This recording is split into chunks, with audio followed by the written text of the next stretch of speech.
Shalom, shalom peuple de Dieu, que la grâce d'Hachem Elohim soit avec vous. Nous poursuivons notre enseignement, notre étude sur la thématique de l'Antichrist. Et nous voyons, mes bien-aimés, l'ensemble notamment de cette thématique, son environnement, mes bien-aimés. Nous avions déjà, en effet, vu en partie l'origine de l'Antéchrist. Nous avions vu la vision de l'Antéchrist au travers du nouvel ordre mondial. Nous avions touché, mes bien-aimés, Christ et l'Antichrist, cette guerre spirituelle dans la temporalité qui est au centre de toutes les crises existentielles. Et nous souhaitons maintenant, mes bien-aimés, poursuivre notre thématique sur l'Antichrist au travers d'un point important, celui de l'Antéchrist et les antéchrists dans l'Église hier et aujourd'hui, mes bien-aimés. L'Antéchrist et les antéchrists dans l'Église hier, aujourd'hui, et comment en effet reconnaître les antéchrists aujourd'hui, comment nous pouvons les reconnaître, comment un fils de Dieu, une fille de Dieu, un vrai chrétien est capable de reconnaître un faux ou un véritable antéchrist, et cela au sein de l'Église. Et c'est pourquoi, mes bien-aimés, nous allons devoir voir l'Église dans ses débuts, donc la jeunesse de l'Église des nations. Nous allons voir au début comment est-ce que cela avait commencé, dans quelle mesure et dans quelles circonstances, mes bien-aimés, l'esprit du diable, l'esprit antéchrist, mes bien-aimés, a infiltré l'Église jusqu'à ce jour. Ce que nous voyons aujourd'hui, mes bien-aimés, n'est que le mûrissement de ce qui avait commencé à l'âge alpha. Et sans plus tarder, nous pouvons notamment lire dans le livre de Romains chapitre 16, à partir du verset 7, mes bien-aimés, où il est écrit « Saluez », nous lisons le nom du Seigneur Jésus-Christ, « Saluez Andronicus et Jonias, mes parents et mes compagnons de captivité, qui jouissent d'une grande considération parmi les apôtres et qui même ont été en Christ avant moi. » C'est donc notre apôtre, l'apôtre Paul, qui parle ici au travers de l'Église, mais bien menée de Rome, l'Église de Rome, au commencement. Nous sommes ici au commencement, la jeunesse de l'Église, et comment est-ce que le diable a infiltré l'Église jusqu'à aujourd'hui, et ce que nous voyons précisément. Et pour cela, nous sommes amenés à voir l'histoire. L'histoire, en effet, qu'est-ce que l'histoire nous démontre? Qu'est-ce que l'histoire nous explique? Pourquoi aujourd'hui nous avons ce chaos spirituel? Pourquoi nous avons le faux dans beaucoup d'églises, dans les dénominations, dans les plateformes, les réseaux et même les comptes de prière? Toutes ces choses, mes bien-aimés, ces hérésies, ces doctrines de démons et ces doctrines des hommes qui se sont, mes bien-aimés, empaquetés dans l'église, ont rempli l'église, mes bien-aimés, de toutes ces souillures. Et donc, nous allons voir ça maintenant au travers de l'histoire de l'église. Nous ne pouvons pas tout voir parce que c'est un chapitre vaste, mes bien-aimés, mais nous allons comprendre à partir de ce chapitre ici et dans notre thématique sur l'Antéchrist, mes bien-aimés, nous allons comprendre comment est-ce que le serpent est infiltré dans l'Église et a commencé à faire son travail d'enracinement du mal, d'enracinement de la séduction, de l'égarement et de l'aveuglement de millions de personnes qui se disent chrétiennes. Donc, mes bien-aimés, c'est la trace du serpent sur le rocher. La trace du serpent sur le rocher. Et le rocher, c'est Christ. Son Église, mes bien-aimés. Et le diable est passé par là, et si bien que les gens n'ont pas le discernement pour pouvoir savoir où se trouve exactement le serpent ancien, le dragon, le diable, celui qui est appelé Satan, et ses agents, notamment qu'il a employés, qu'il a mandatés pour pouvoir détruire et emmener des millions de personnes en enfer. Et donc l'Église a été infiltrée.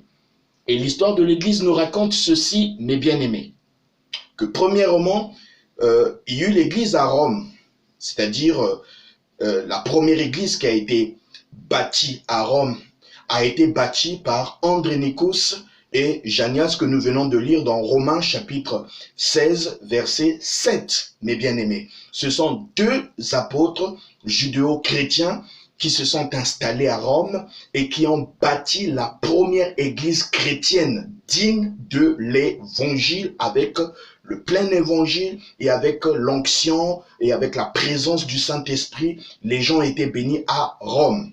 En effet, l'œuvre y prospérera. Cette église prospérera en son temps.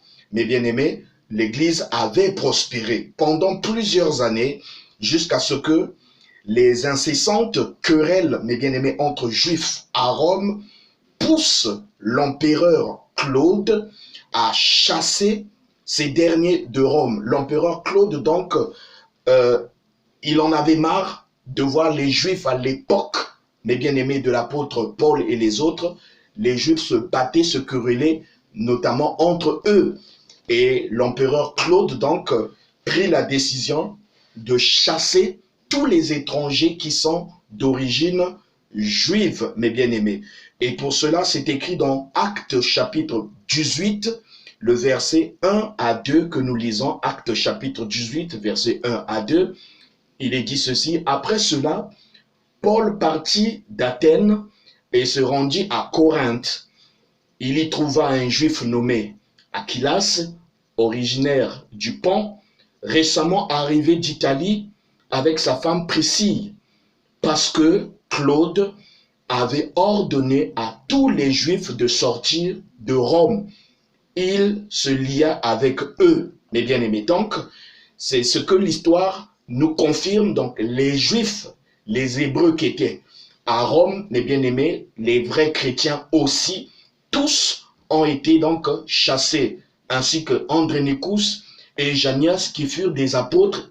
Et c'est eux, les visionnaires, qui ont bâti la première église chrétienne qui se trouvait donc à Rome.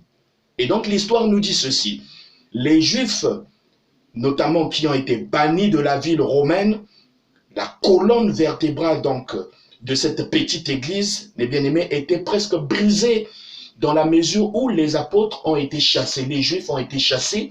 L'église est restée son pasteur, son berger, son guide, mes bien-aimés.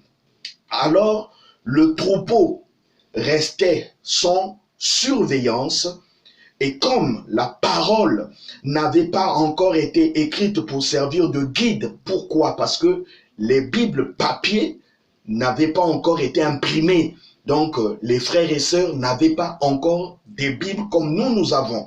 À l'époque, donc, d'Andronicus et Janias, les chrétiens de cette première église à Rome n'avaient pas de Bible, mais ils écoutaient, mes bien-aimés, ce que les apôtres leur enseignaient. Et donc, quand les apôtres ont été chassés, ces frères et sœurs ne sont restés sans berger, et en plus, il n'y avait pas de Bible, il n'y avait pas de repère, mes bien-aimés.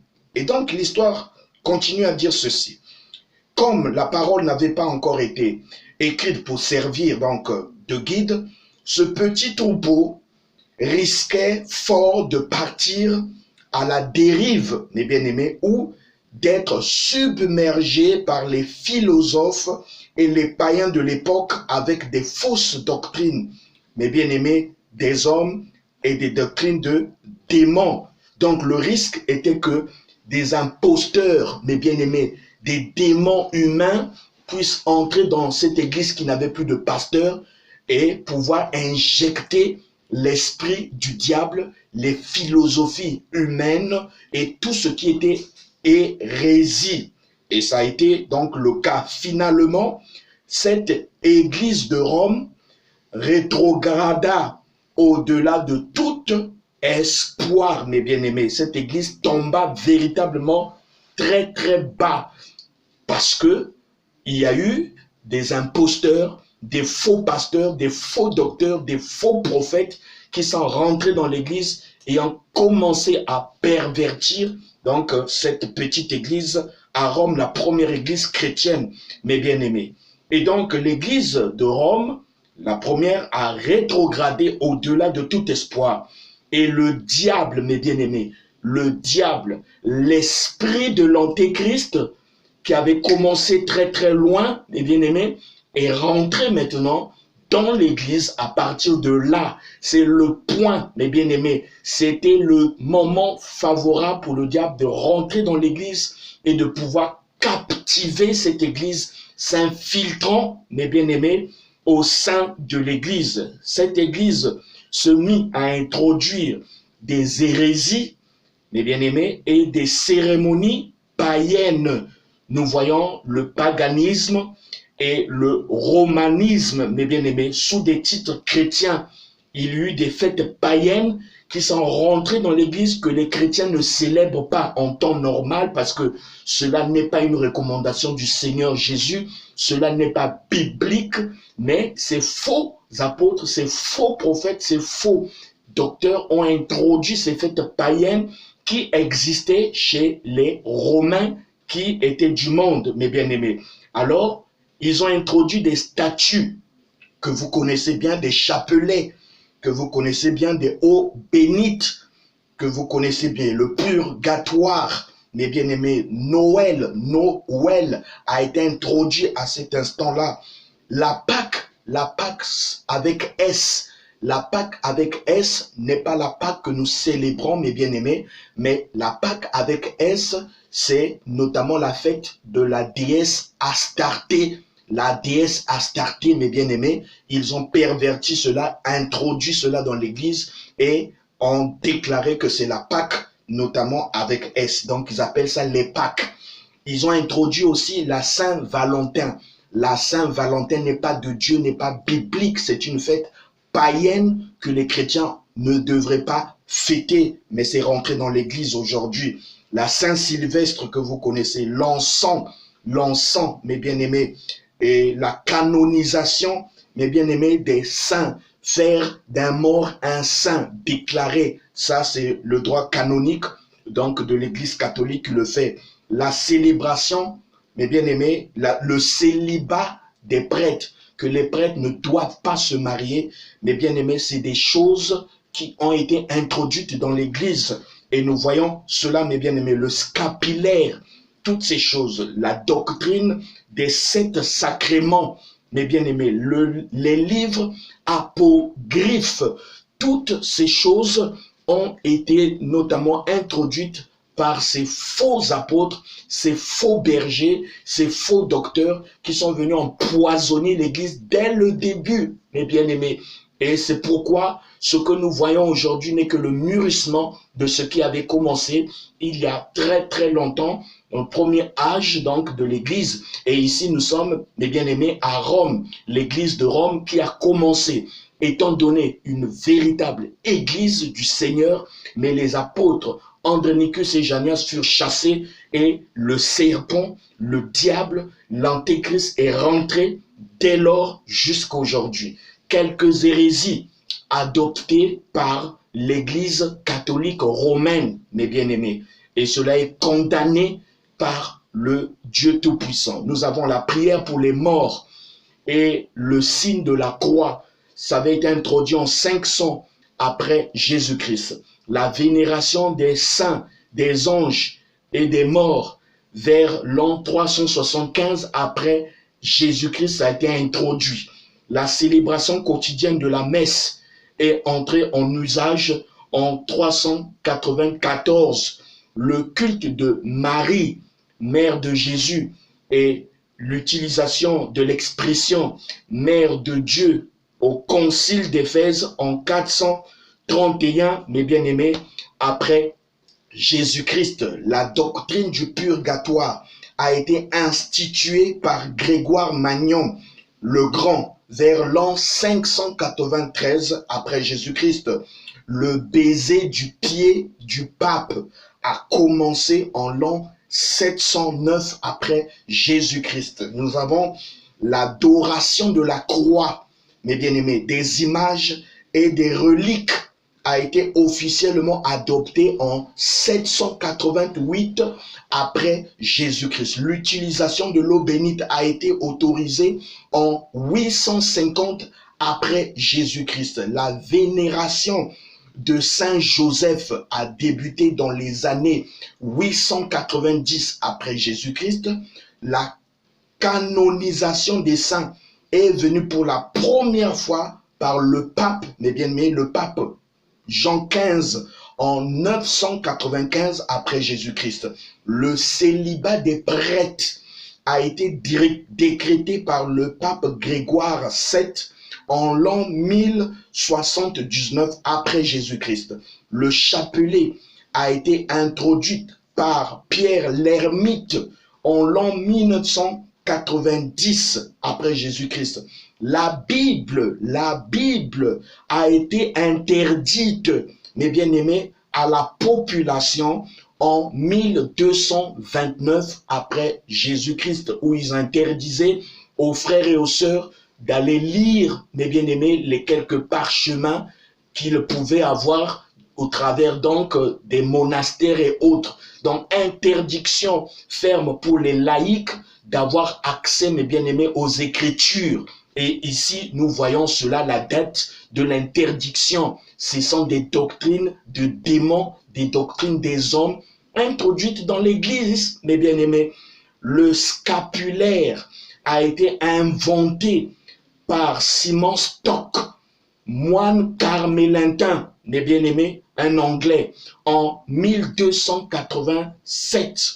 Le baptême par aspersion, pas par immersion, mais aspersion, a été rendu légal par le conseil de Ravenne en l'an 1311 après Jésus-Christ. La doctrine des 7 sacrements est devenue officielle avec le conseil de Florence en l'an 1439 après Jésus-Christ. La prière « Je vous salue Marie » adressée à Marie a été, mes bien-aimés, ordonnée par le pape Pie V en l'an 1568 après Jésus-Christ. Les livres apocryphes que vous pouvez retrouver dans cette soi-disant Bible Tob, Training Ecumenic Bible, le Tob, mes bien-aimés, il y a des livres apocryphes là-bas que vous verrez, par exemple Esther 1, Esther 2, Sirade et ainsi de suite. Ce sont des livres apocryphes qui n'ont rien à voir avec l'inspiration de Dieu ou la parole de Dieu. C'est des livres imaginaires qui ont été donc introduits dans le canon biblique, mes bien-aimés. En l'an 1870 après Jésus-Christ, le pape Pie IX a établi le dogme de l'infaillibilité papale. L'infaillibilité papale, mes bien-aimés, ça veut dire que le pape ne pêche pas, il est saint, pur, irréprochable. Avant lui, après lui, il n'y a pas de représentant légal de Dieu si ce n'est lui. L'infaillibilité, ce qu'il dit est ce qu'il dit et tous doivent obéir obligatoirement. Mes bien-aimés, c'est un blasphème, un véritable blasphème. Et pour cela, il y eut donc, mes bien-aimés, aussi le calendrier qui a été modifié par le pape Grégoire III, mes bien-aimés. Et vous pouvez lire cela dans Daniel chapitre 7, versets 23 à 27. Nous retrouvons effectivement le prophète Daniel qui reçut cette vision, cette révélation, mes bien-aimés, que les temps et les lois seront, mes bien-aimés, transformés, changés, modifiés, donc par cet homme, l'impie, le fils de la perdition, mes bien-aimés, et ce qui a été fait donc par le pape Grégoire III. C'est celui qui a fait cela, mes bien-aimés, car il est dit elle espérera changer les temps et la loi. Donc il y a tellement de choses. Le calendrier que nous avons dans nos maisons, les nations, est appelé le calendrier grégorien. Et malheureusement, on appelle ça le calendrier chrétien. Ce n'est pas un calendrier chrétien, c'est un calendrier de l'Église catholique romaine. Donc, un calendrier de Grégoire, du pape Grégoire. Donc, c'est un calendrier grégorien. Mes bien-aimés, vous pouvez donc faire vos recherches en la matière. Et donc, nous connaissons cela, car nous avons fait, mes bien-aimés, des recherches et le Seigneur nous révèle cela dans sa parole. La parole de Dieu est infaillible, mes bien-aimés. Et il y eut un cardinal du nom de John Henry Newman, un cardinal catholique, mes bien-aimés, de l'Église catholique romaine. Donc, le cardinal John Henry Newman, dans son livre, mes bien-aimés, Le développement de la doctrine chrétienne, page 359, lui-même dit expressement, et il avoue, il déclare donc que toutes ces choses sont toutes d'origine païenne. Tout ce que nous avons vu et lu tout à l'heure, ces doctrines de démons, ces doctrines des hommes, ces hérésies, hein, mes bien-aimés, ces faussetés qui sont rentrées dans l'Église, cette vision du diable qui est rentrée dans l'Église, ce cardinal dit que toutes ces choses sont d'origine païenne, les idoles, les statues qui ont été introduits dans l'église, l'encens, les chapelets, mes bien-aimés, des baptêmes par aspersion, tout ça, mes bien-aimés, n'est pas de Dieu, ne sont pas de Dieu. Alors, qu'est-ce qui s'est passé par la suite? Nous lisons l'histoire. La période d'exil ayant duré 13 ans, les fondateurs de l'église de Rome, Andronicus donc, et Janias, que nous avons lu, mes bien-aimés, ne revinrent pas avant l'an 54 après Jésus-Christ. Alors, imaginez-vous leur stupeur, leur étonnement en trouvant, mes bien-aimés, une église qu'ils avaient laissée, mais qui était remplie d'idoles, remplie, mes bien-aimés, de fausseté. Une église qui était dénaturée, mes bien-aimés. Une église affublée d'un titre chrétien, mais terriblement païenne. Une église qui était devenue charnelle, mes bien-aimés. Une église païenne, une église où régnait le romanisme et le balamisme, mes bien-aimés. Le romanisme et le paganisme, et les deux forces d'esprit diabolique qui règne dans cette église. Nous avons le balamisme et, mes bien-aimés, le nicolaïsme que nous verrons prochainement. Alors, il y avait dans l'église des autels sur lesquels on mettait de l'encens et sur lesquels on célébrait des rites païens. Et vous allez voir, mes bien-aimés, dans 1 Jean chapitre 4, versets 1 à 6 et 1 Jean chapitre 5, verset 20 que nous allons lire tout à l'heure, où le Seigneur, par sa grâce, nous interpelle. Alors, ne pouvons pas obtenir de recours auprès des chefs établis avec des titres incroyables de cette église. Mais bien aimés, Andronicus et Janias ne pouvaient même plus persuader ces apôtres-là par la parole, par la vérité, de revenir sur le droit chemin, de revenir à Jésus. Alors, pour ne pas rentrer en conflit avec ceux qui s'étaient imposés maintenant comme apôtres là-bas, comme prophètes, comme docteurs dans cette première église, mes bien-aimés, qui avait complètement dérivé, qui avait rétrogradé complètement, mes bien-aimés, comprenez cela. Cela fait extrêmement mal parce que nous retrouvons cela aujourd'hui. Les gens n'ont pas de discernement. Alors, Andronicus et Janias, les apôtres, fondèrent donc une nouvelle église à Rome, la seconde église de Rome, avec les quelques individus qui avaient essayé de rester fidèles. Dieu se manifesta puissamment au point où on fonda une troisième église. Donc, les vrais apôtres, Andronicus et Janias, ne pouvant pas ramener les faux dans la vérité, alors ils sont allés bâtir une seconde église et une troisième église, et le Saint-Esprit a confirmé la parole. Mes bien-aimés, là où se trouve la vérité, là où se trouve l'amour, là où se trouve la parole, le Saint-Esprit se manifeste toujours.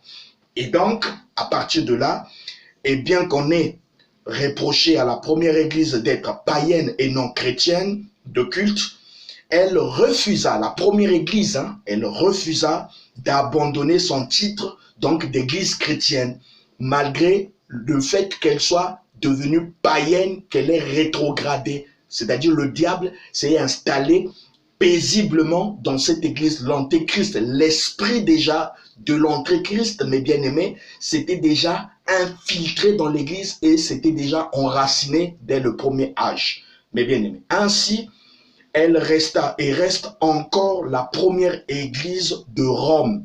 Nous la connaissons, c'est l'église catholique romaine, mes bien-aimés.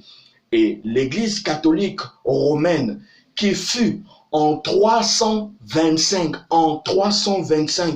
après Jésus-Christ par l'empereur Constantin, un politicien, mes bien-aimés, c'est lui qui officialisa, c'est lui qui donna officiellement, mes bien-aimés, le nom donc d'église catholique romaine, l'église État. Et c'est à partir de cet instant, mes bien-aimés, que l'État et l'église ont fusionné. Nous retrouvons l'empire romain, le quatrième empire du monde qui a dominé le monde, et cet empire avait maintenant son église.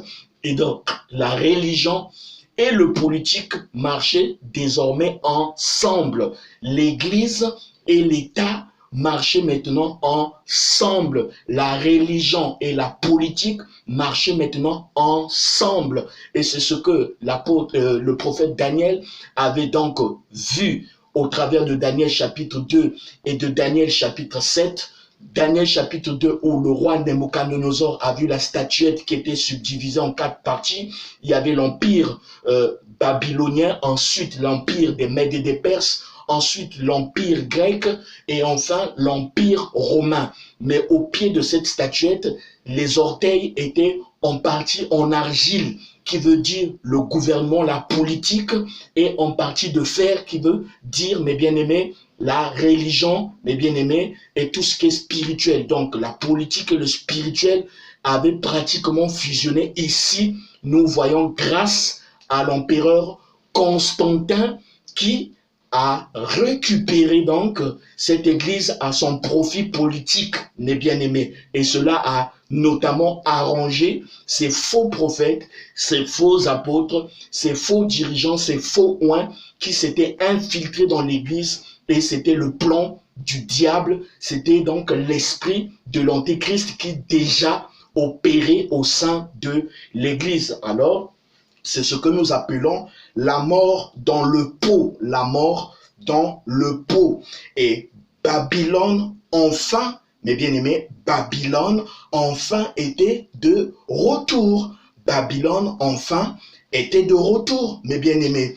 Et c'est depuis lors que nous avons deux églises. Depuis lors, nous avons maintenant deux églises, et ce sont des églises sœurs. Nous avons deux églises diamétralement opposées, la vraie église et la fausse église.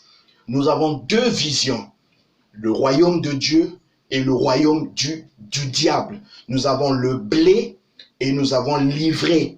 Nous avons la mort et nous avons la vie. Nous avons le salut et nous avons la perdition. Nous avons Abel et nous avons Caïn.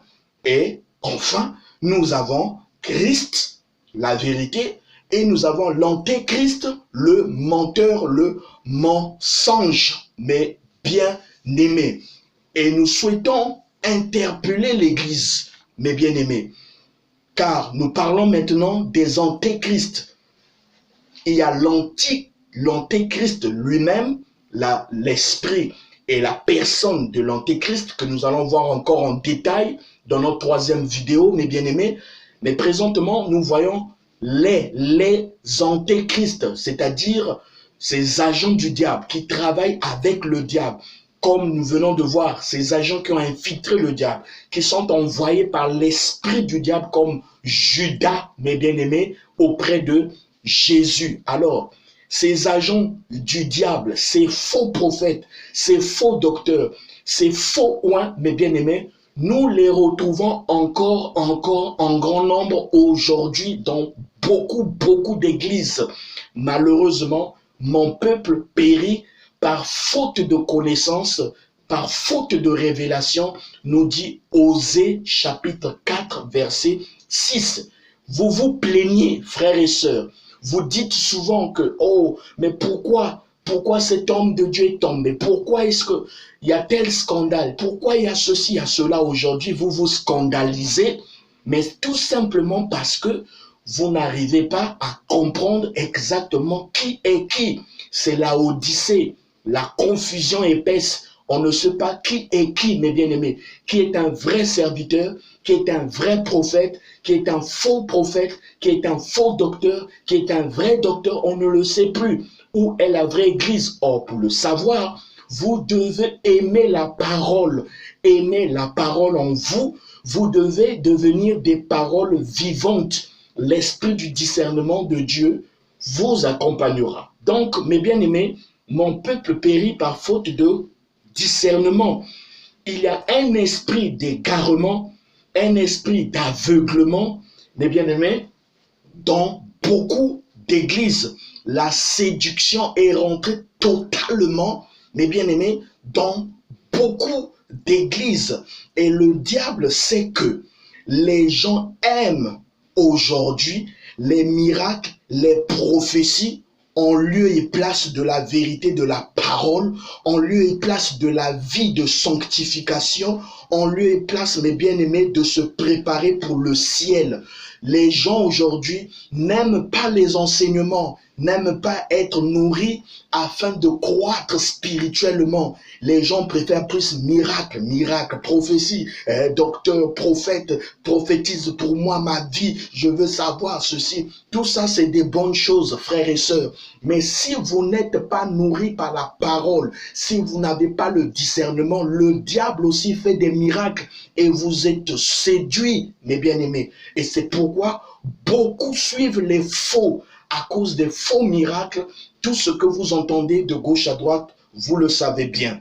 Les gens, au lieu de comprendre la parole, la Bible dit, cherchez premièrement le royaume des cieux et sa justice, et le reste vous sera donné par-dessus tout. Mais ces faux-là, ces agents du diable, les antéchrists, viennent d'abord vous présenter le mariage, viennent vous présenter la maternité, l'enfantement, l'argent, vous serez riche, vous serez grand, vous serez roi, vous allez dominer la terre. Toutes ces choses, mes bien-aimés, ce sont des bonnes choses, mais c'est secondaire, car le Seigneur a dit chercher premièrement le royaume de Dieu et sa justice, le reste vous sera donné par-dessus tout. Le mariage, c'est un bonus pour nous. Voyage, visa, délivrance, mes bien-aimés, prospérité, travail, tout ça, mes bien-aimés, c'est des bonus. Nous avons droit à toutes ces choses parce que cela vient de la parole, c'est la promesse de Dieu, mes bien-aimés. Mais avant tout, c'est le salut, c'est l'âme. Où irez-vous après l'enlèvement ou avant l'enlèvement? Où irez-vous? Où passerez-vous votre éternité, mes bien-aimés?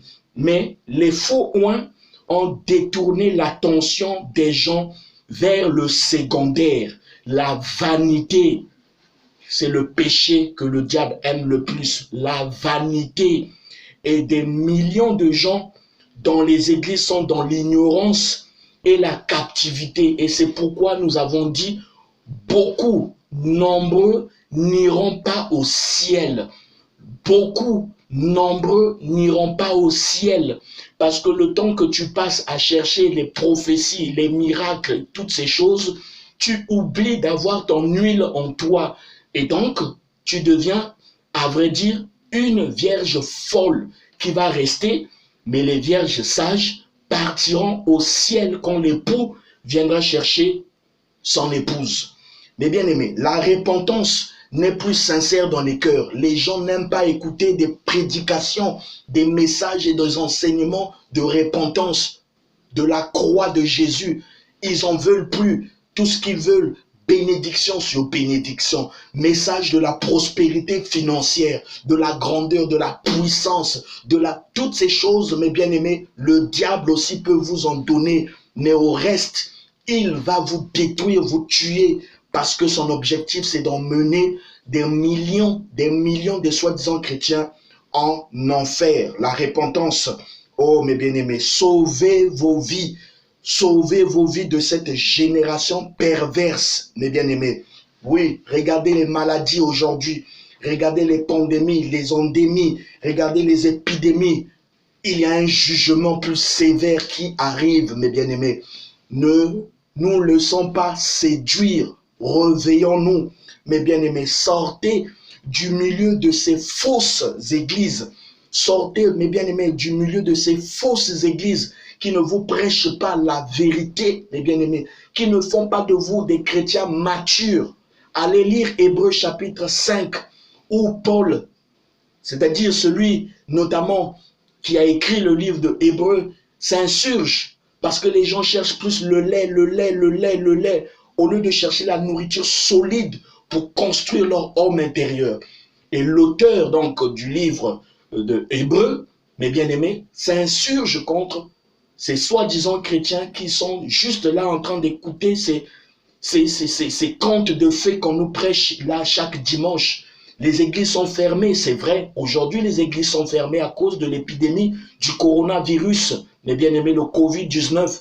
Mais lorsque ces églises vont reprendre, vous allez voir, les hommes vont facilement oublier tout ce qui s'est passé sans en tirer une leçon. Alors que nous devons prendre une conscience, mes bien-aimés, aiguë, car Jésus est à la porte, mes bien-aimés.